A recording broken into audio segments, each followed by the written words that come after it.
Hello, my cookie crumbs, and welcome back to Soldier Boy. When we left off, Izuku was talking, using his voice. So proud of my babe.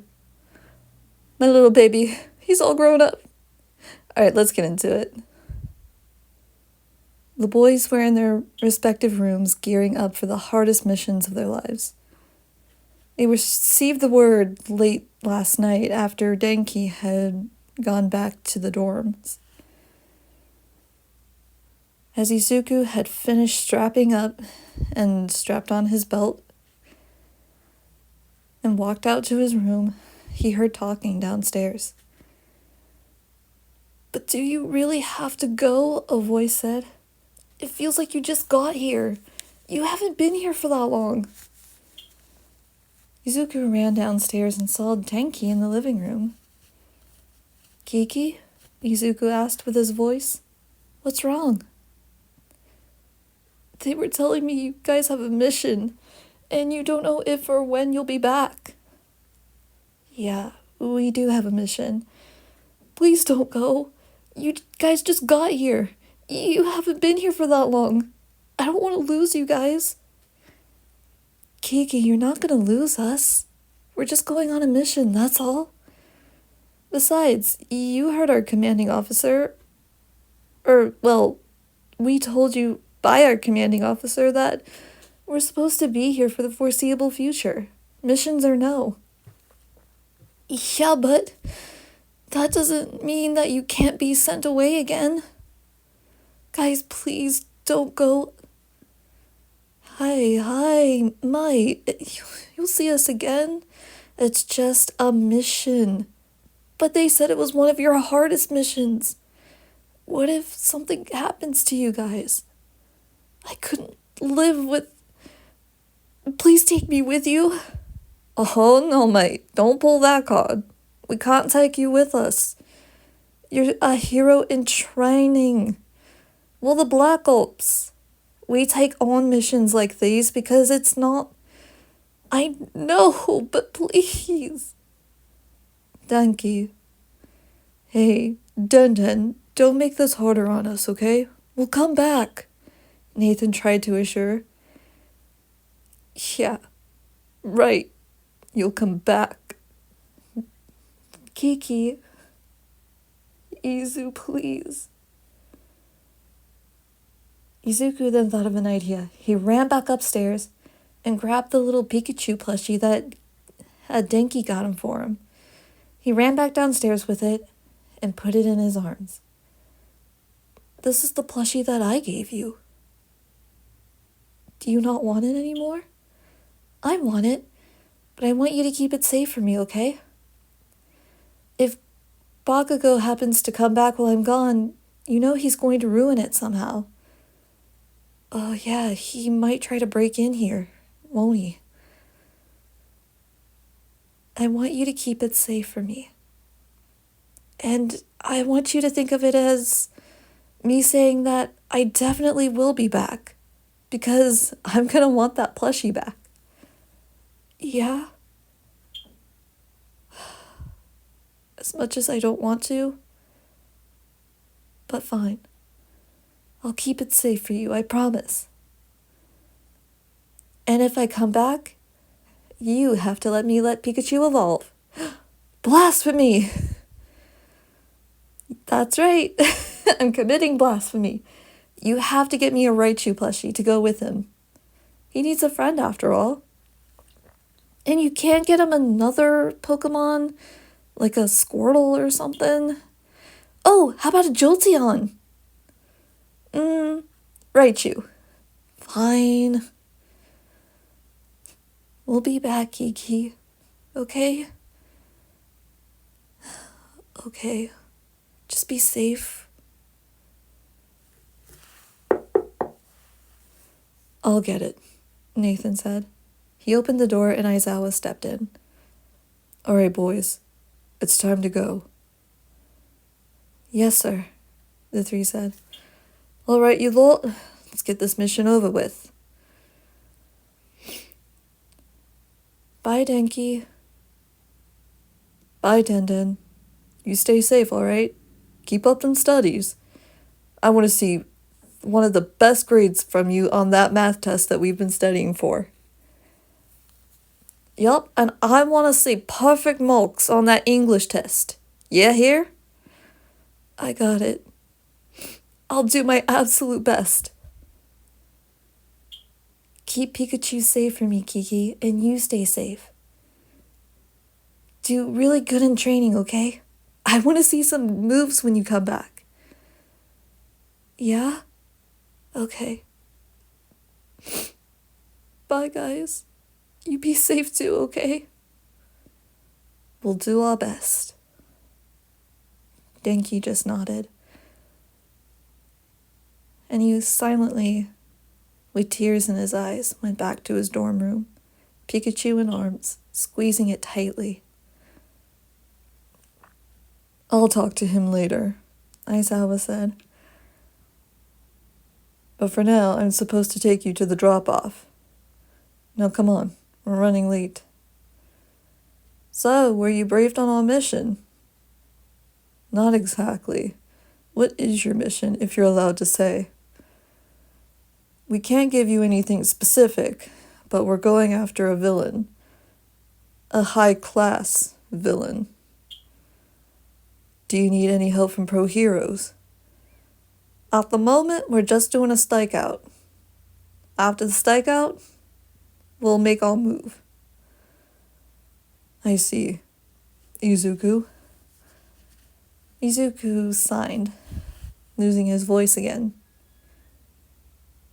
We'll know more once we staked out the place. After we staked out the place, we'll formulate a plan. After we formulate a very intricate plan, we go in. Just because we're Black Ops and we take care of some of the more gruesome stuff doesn't mean we go in guns blazing. Right. Nobody wants that. That's how heroes get killed. But if we need your help, we'll be sure to give you guys a call. You better. You boys stay safe. I want you back in my class ASAP. You got it, Teach. Yes, sir. Yes, Aizawa-sensei. Do good, boys, and be safe. And with that, Aizawa, with a heavy heart, left. He had hoped that these boys would return. He cared about his kids. All of his kids. That included this small little Black Ops team. All right, gents. We're here at the drop-off. You know what to do. Got it. But first, Hisuku said, we need to appoint a leader for this. Well, Izuku, you've been unit chief. For us, what do you think? Vance, I think you should take point. This seems more like your thing. You got it. First of all, I think we should split up and cover some grounds. After that, we meet right back here on top of that roof. Stick to the shadows, gents. Get back to the rendezvous point, and we'll make a plan. The two nodded and vanished. Vance vanished as well. After staking out the place and getting some more insight, they formulated a plan. Once the plan was formulated, it was time to go in. Alright, Sue, you in position? Yeah, I'm in position. I got a very clear shot. What about you? You good? I'm good. Also, we need to use our call signs. Got it. Diamond, how you looking over there? I'm doing good, Topaz. How's Emerald? Emerald's in the clear. He's got the solution. Got it. I'm in position. I am as well. Alright, gents. In we go. The sound of a shot and glass breaking rang out. Soon the villains inside scrambled. Blue fire ignited, almost taking down everybody in the building, but luckily it didn't. "Reveal yourselves," a raspy voice said. Bombs were dropped in. Not bombs that exploded, mind you, more like flash grenades, but a little bit stronger. "What's happening?" one of the girls said. "I don't know. Somebody's infiltrated us." "Who's there?" "You better come out," the reptilian person said. "They better or I'll burn this entire thing to the ground." "Ease up there, chicken nugget. We just want to talk." "Actually, no, we don't." "Who's there?" "Nobody here but us potatoes." "Hey, don't forget bread. Love me some bread." "Oh, hush you." A few more shots rang out, catching a few of the villains. They fell to the ground, screaming. "What's going on?" a voice on a TV screen said. Master, we've been infiltrated. A loud, cracking sound filled the air, and the boy with the hand on his face fell to the ground. Nathan, or Diamond, removed the hand and closed the boy's eyes. "Sorry about that, but we couldn't let you live. And we couldn't let you tell him anything." "Tamara," the blonde-haired girl said. "I'll take your blood for that." She didn't get anywhere near Nathan as she looked down. Blood was spreading across her chest. "What? How?"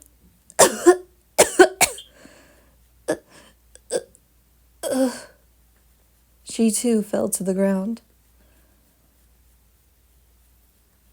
The cloudy one was captured. The other one, that looked like a magician, was also captured. He tried to escape, but unfortunately Nathan had to neutralize him. The one that Vance called the burnt chicken nugget snapped his neck. The other two villains surrendered. Not before the masked one, they found who they called Twice, tried to kill Izuku where he was hiding.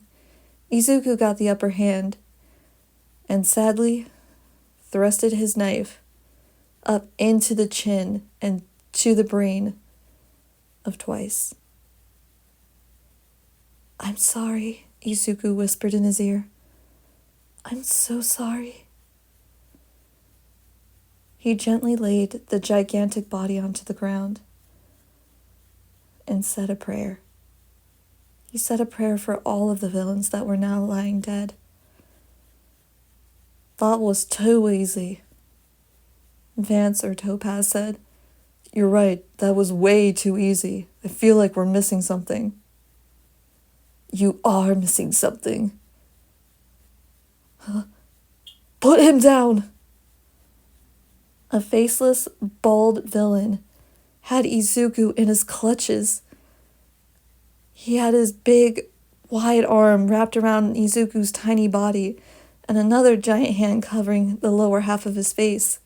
Izuku was squirming, muffled shouting could be heard. "Put him down, mate. Don't make this harder on yourself." "I'm a 200-year-old villain, an SS class.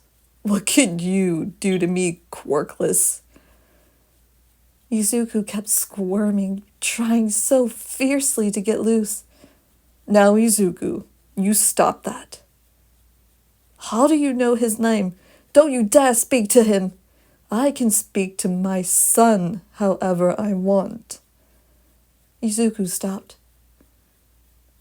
He tried to look behind him, but he couldn't.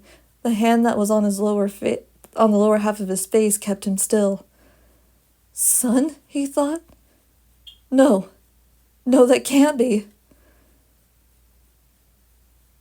That's right. I didn't leave for America.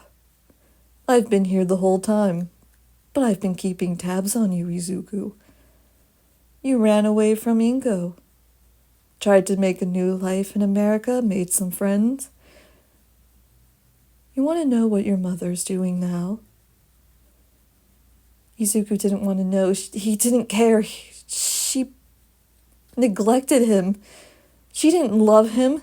She didn't care about him at all. He couldn't care less of what she was up to. She's agreed to become my queen. Izuku stilled again. Queen? Inko and I decided to remarry. Isn't that wonderful? Izuku then tried to get free, but he couldn't. He just couldn't. He struggled again, and it was wasting his energy. He knew he needed to stop, but he needed to break free. Now, Izuku, enough. All for One whispered in the boy's ear, and Izuku fell unconscious. What did you do to him? Vance shouted. What did you do? What happened? Enough. He is merely asleep. He didn't let Izuku go, but he let go of his lower face. There was no reason to muffle him anymore, since he was sleeping. I'll be taking my son now. Oh, no, you don't. Vance pressed a button, and all of the bombs that they had rigged went off. It distracted them long enough for them to grab Izuku and leave. They made it to Izuku's hidden spot, grabbed the gun, and moved to another area. They couldn't leave without taking that villain down, but they didn't want to risk Izuku. Hey, Emerald, wake up, buddy. Izuku, come on. Open your eyes. But Izuku was out for the count. Izuku was struggling to wake up, but he just couldn't. Come on, bud, come on. Oi, I got some smelling salts in my pouch. Right. Nathan grabbed the smelling salts out of one of the pouches on Vance's utility belt. He snapped it open and thrust it under Izuku's nose. Izuku bolted up, coughing and sneezing.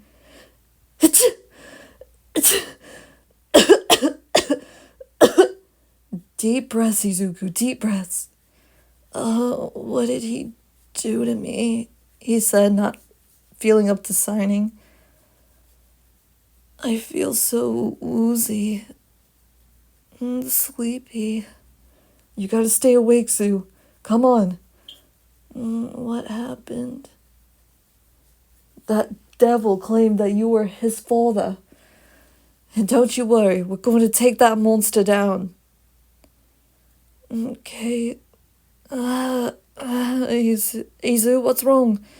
Nothing. I just can't seem to wake up. I'm so tired. Don't fall asleep, Izu. Come on. Wake up, buddy. Vance grabbed another smelling salt packet and opened it under Izuku's nose. Ew.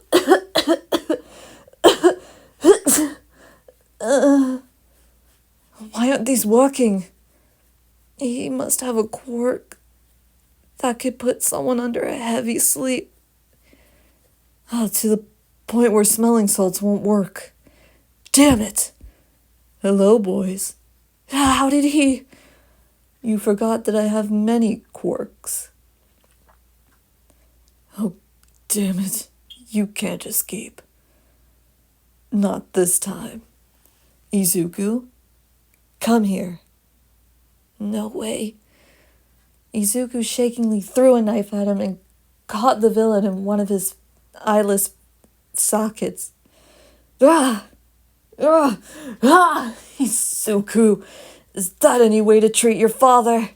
You're not my dad. You were never... Izuku tried standing up. You're not my dad. You never were. Oh, God. Still sleepy, boy? Have a seat. Eizo! All for One knocked Izuku away, and Izuku rolled to a stop. Eizo, you stay awake over there. I'm trying. So hard. Wake up, Zu, wake up. Come on. Just then, Izuku decided that he needed to do this. He grabbed a sterile needle and plunged it into his thigh. Adrenaline. Pure adrenaline. Oh, God! Oh, what a rush! Izuku said. He stood up and joined the fray. Nathan was trying to get some more hits in. He managed to punch the villain in the face and started going at him. Vance swept his legs out from underneath him and grabbed Izuku's knife. He got some cuts and some scrapes in. Izuku ran in with another dagger and caught the villain in the leg. Ah! For a 200-year-old villain, you're not very strong, are ya? I'll show you. No quirks, Izuku said. We settle this quirkless, unless if you're scared of us. You want quirkless? Fine. We'll do this quirkless. Darling, what's going on? Inko said, coming up. Izuku? You. Izuku, darling. Don't call me darling. I'm not your baby. I'm not your son. I'm not your anything. He growled. You. Izuku, please, I'm so sorry. I never meant. It doesn't matter what you meant. You know what you did to me. Ego, you shouldn't be here. Move. Right. Izu, please, come with me. Please come with me. I said move, Inko. Ah! Inko was shoved out of the way, and the fight continued, quirkless. The three boys and the villain danced around for a bit. Gunshots suddenly rang out. The 200-year-old villain wasn't going to go down without a fight. The boys were cut up, bruised, and pretty sure they had some broken bones. Izuku was the only one standing up at this point. The other two were on the ground. Inko was watching in absolute horror. You think you've bested me, boy? You have no idea. I have an idea.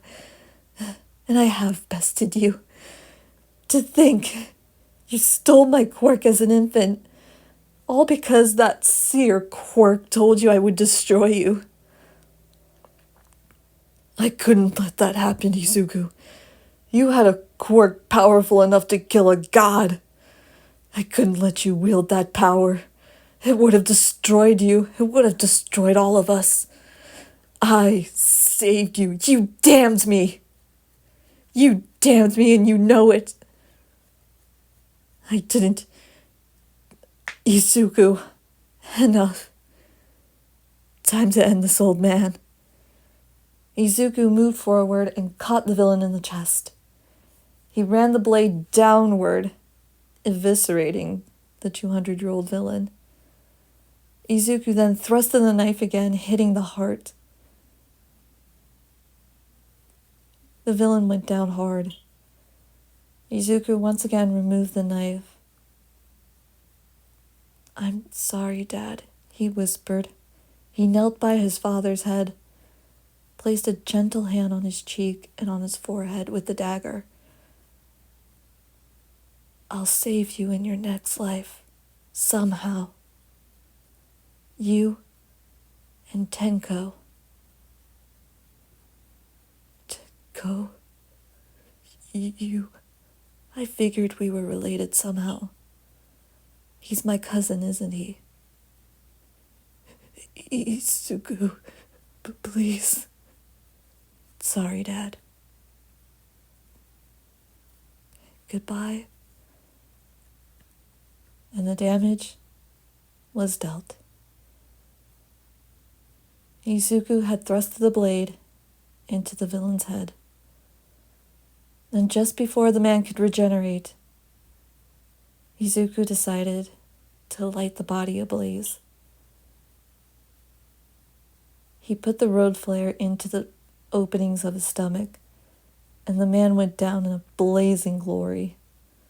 Inko watched in absolute horror. Izuku, what have you done? You killed him. And he would have killed me. Be glad I'm sparing you. Izuku shakingly reached first his phone and dialed the first number he could see. His vision was blurring. Izuku? Midoriya, talk to me, the voice on the other side said. Don't call me Midoriya. Aizawa-sensei. I need you here. Mission accomplished. We need medics. Izuku said, coughing up blood. We need medics. We need them now. Eraser.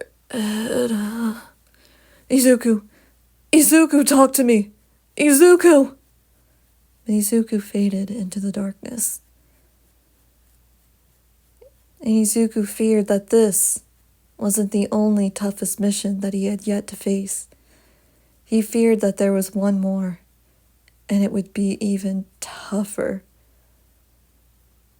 Aw, snap, everybody. So, All For One is actually down and out. Dang. Okay, so you know what? I know some of you are going to be like, well, that was too easy. There's no way he would have went down like that. But if you think about it, all of those quirks, what if he had to fight quirkless? No quirk. He's essentially human. You know, like seriously, just sit down and think about it for a minute. I did, and I was like, wow, All For One could easily be beaten by a quirkless person if, like, seriously, just my dudes. Anyways, this is not the end of Soldier Boy. We have another mission, another big mission for them. That, and I want to do a little more with the story. So it's not over yet, and I will see you guys next time. Bye-bye.